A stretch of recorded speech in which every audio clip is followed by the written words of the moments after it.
Hi, I'm Annalise Dowd, and welcome to the first English 201 Computing in the Humanities video. Today's video is going to focus on digital marginalia, annotating and organizing your exploration of the digital humanities with Hypothesis and Evernote. In this video, my aim is to get you thinking about the ways in which we interact with digital documents, objects, and projects. The primary focus will be how we can annotate, save, and organize information we find online as we explore the work being done in the digital humanities. You've likely already seen the instructors page on the English 201 website, but here's a brief snapshot of who is behind this disembodied voice you're hearing right now. My name is Annalise Dowd, and I'm the Research and Learning Services Librarian here at UNBC. I was lucky to have participated in some digital humanities projects while I was in graduate school, and I'm really excited to get the chance to help instruct this course. I will be providing a series of videos throughout the course.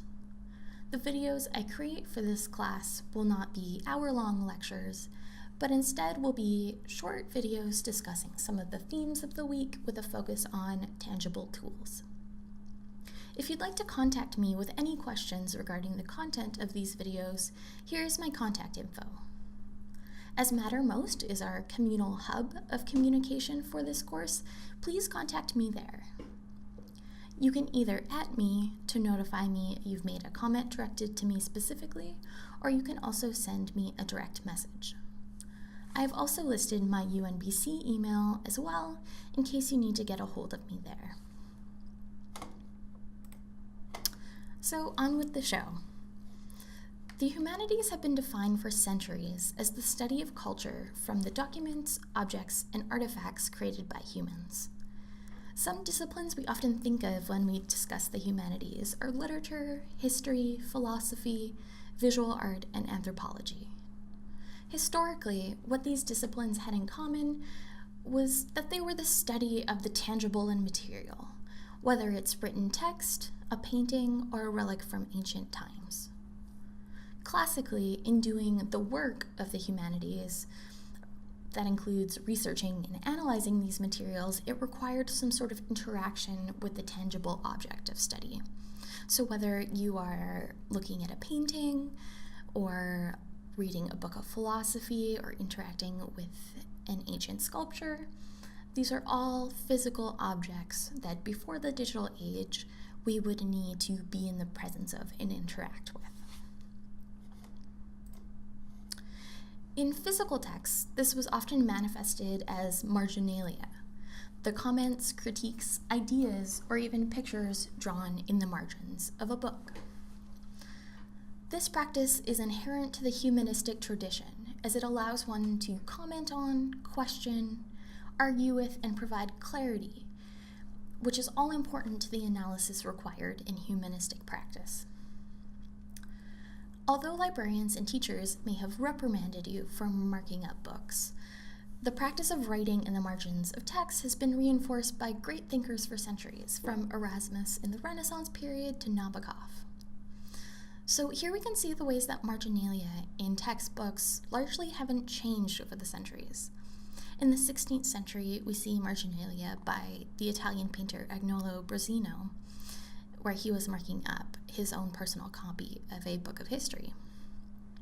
Then in the 20th century, we see marginalia by postmodern writer David Foster Wallace, in which he is writing notes on the text, adding in his own ideas, and noting important sections.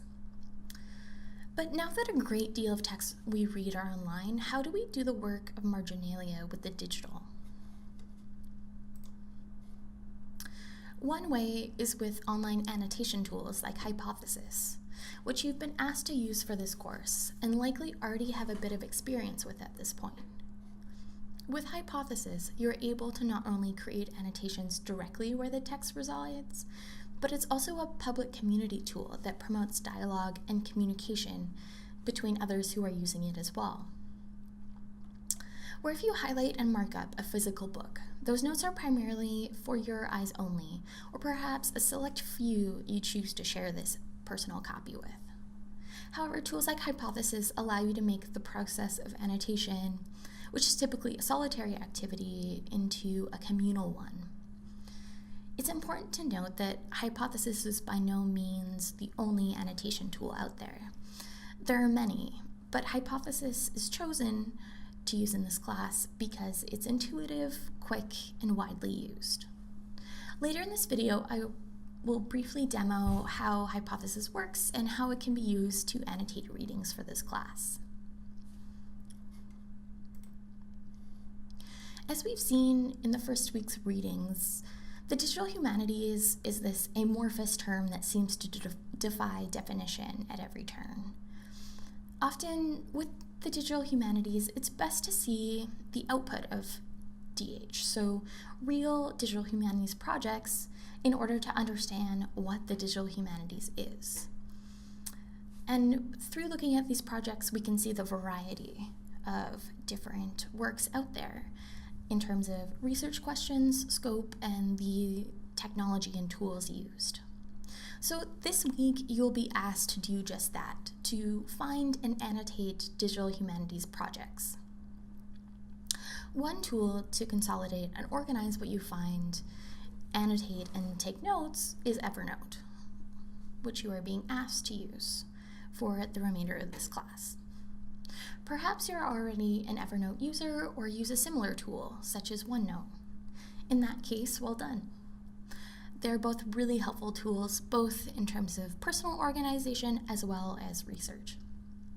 So Evernote is a versatile tool in that you can clip content in many different formats from the web. Whether it's text, image, video, or audio, you're able to consolidate all of these formats in one place. Evernote is also an efficient and searchable means to organize written notes, documents, and lists that you yourself create. It's also offered on different platforms, which means that you can use it on Macs, PCs, tablets, and your phone. It's especially helpful when you use it on mobile devices because you're able to make quick notes and clip information from the web as you're on the go. An effective way to think of tools such as Evernote is as if they're your personal database of everything you want to document or remember. This is because it's fully searchable, so the tags and titles you create, as well as the internal text and images, can be searched. So Evernote's not only an easy means to organize your research, but it's an easy means to effectively retrieve it as well. So for the demo portion of the video, I'm going to briefly show you how to use Hypothesis and Evernote for this class. At this point, you should have already signed up for Hypothesis, joined the English 201 group, and installed the Hypothesis Chrome extension into your browser. You'll be asked to use Hypothesis to annotate your required readings each week, but I also strongly recommend that you use it if you choose to read the suggested readings as well. So here we are looking at one of your readings that you were assigned last week, a short guide to the digital humanities. We're going to look first to our Hypothesis Chrome extension, which is located right up here. Here it says that there are 31 annotations on this page. So that doesn't necessarily mean that there are 31 annotations that we can see, because 31 annotations means that some will be public and some will also be in private groups. So we'll click on this arrow to take a look at these annotations. So right now I've logged in and I'm in the English 201 group. This is how you change your selected group. So I know some of you posted in the public section for the first week, which is totally fine. That is the default when you go to annotate something for the first time. It'll be public. And here we can see there are 22 annotations that are public. When we post, we want to post in the English 201. So if we click on that, now we're in the English 201 group. So if we make a note, it's going to be here. If we want to reply to any, we just click reply. And if we click on view group activity and invite others, we can see who posted and just take a brief look at seeing the annotations without the text itself. Something that will also become more relevant as the class goes on is the fact that there is a search function. So here you're searching in group. You can also search by tag. So if you create a tag or a number of tags for your annotation, that means that it will be directly searchable when you're in the group. You can also just search as a keyword. So here, if we go digital in this group, let's see what comes up. All right, so all of our matching annotations include the word digital. So if you're looking for a particular type of technology or tool used, or something specific that you want to see what someone's thoughts were on it, that could be an option for you. So that is Hypothesis in a nutshell. It's pretty easy and intuitive to use. Here is your account settings and your profile. And again, the extension is only for Chrome, so you need to be using the Chrome browser when you're using Hypothesis. So now we're moving on to Evernote, which you'll be asked to use this week onwards.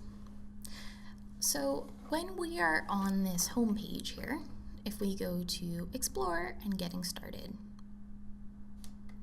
we can see that there are different Evernote plans. There's Basic, which is free, and then Premium and Business, which are both require a fee.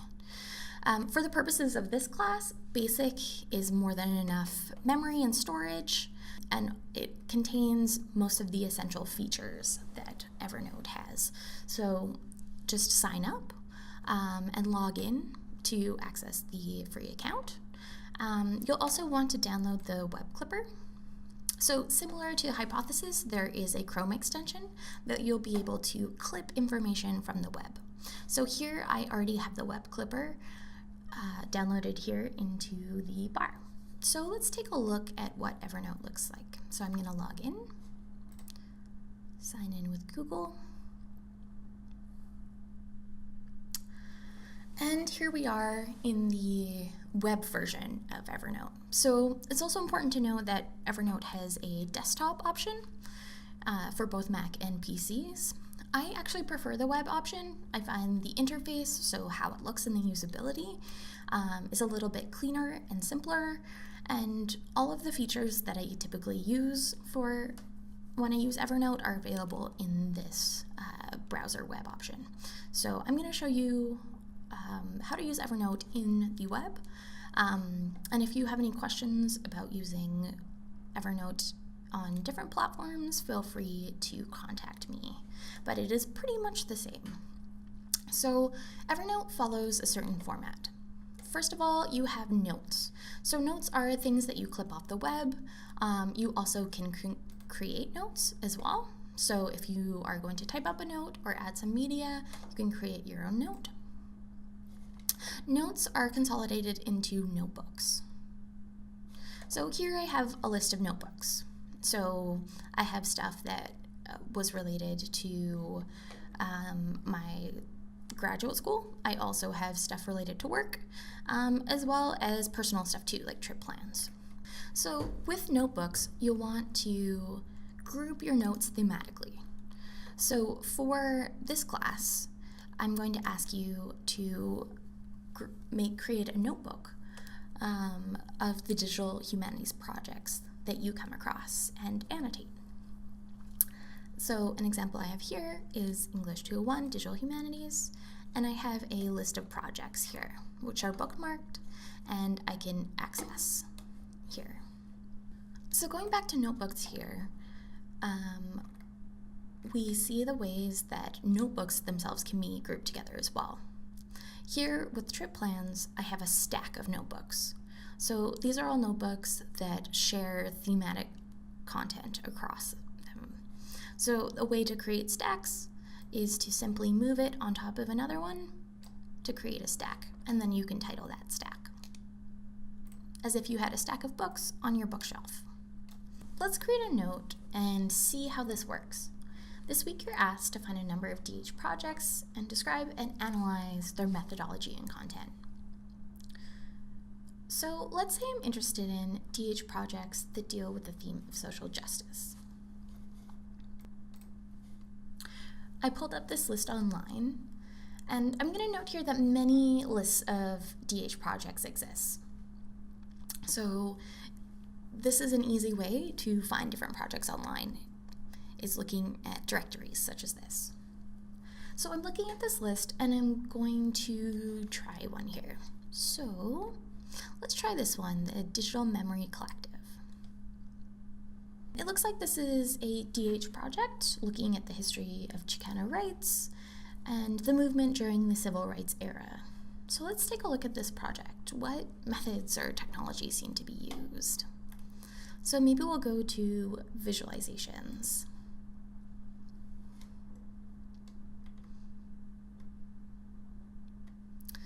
So here we can see a timeline, and we can note that it is timeline.js. So that is the software used. And there's also story map, which is pretty neat. That's also a JS product as well. So when we click on it, it will take us to the JS page and we can interact with this story map. So now that we know that this is an interesting digital humanities project that we want to take note of, let's clip it to our Evernote notebook. So here, let's go clip to Evernote from the web extension. And here, there are some different options. You can either clip the full article, the simplified article, full page, bookmark, or screenshot. Typically, I just clip the bookmark because I like to go to the full web page anyways to check it out. Also, when you clip full articles, it does take up more space, so definitely think about that, especially if you're clipping articles that are quite long. So I'm gonna click bookmark and then organize it into my digital humanities notebook. And here is an important part that we can add tags. So adding tags will essentially really help you in the future in terms of finding this note. So we want to think about words to use that will help us find it. So let's start with digital humanities. Then maybe we'll go social justice, because if we're looking for social justice projects, we can use that as a term. We can use the full title. We can also look at the tech used. So maybe we want to use the timeline.js as one.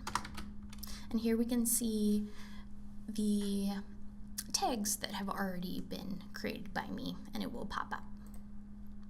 And then maybe we'll do oral storytelling. Right. With add a remark, this can be a really handy place to put your description that you'll be required to put for your DH project that you're looking at. So here we could write a quick description. For now, I'm just going to say a quick description. And then it's all set to save to your Evernote. So now let's go back and see what we have. We'll refresh. And here is our link. So here's the link to the web page. Here's a short synopsis of the page. And then here's where your quick description will be. Your tags are going to be here. And when we're doing a search, so let's say we're doing oral storytelling,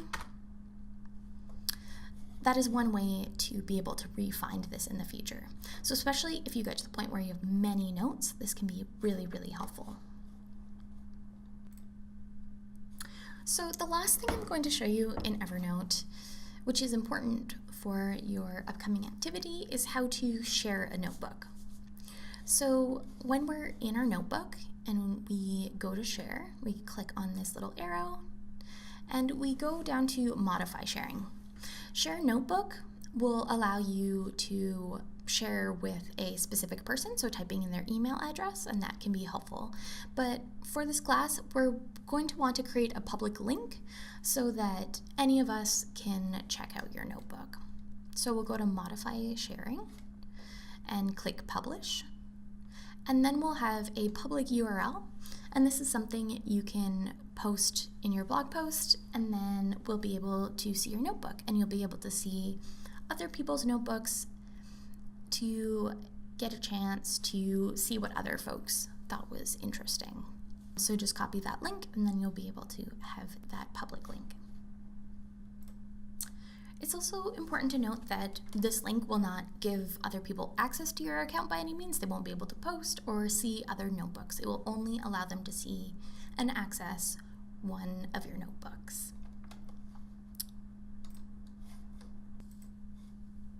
So that's it for today. Thank you so much for watching and listening. And again, if you have any questions, feel free to contact me at mattermost@Annalise Dowd. Thanks.